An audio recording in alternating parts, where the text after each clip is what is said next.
Nagabenta ke khubor baman kasni pet but subscribe ya u Antor News. Nehu bisti sham sham sham sham sham sham. Nehu bisti sham sham sham sham sham sham. Nehu bisti liar liar liar. Nehu bisti liar liar liar. Nehu bisti liar liar liar. Are we going to withdraw our protest? No! Let me tell you, the Vice Chancellor, he mentioned that he has followed every rules and regulation of the university. Under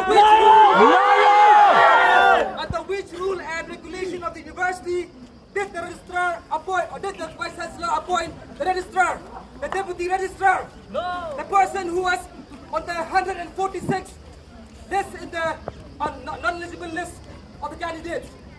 He has broken every rules of the university. He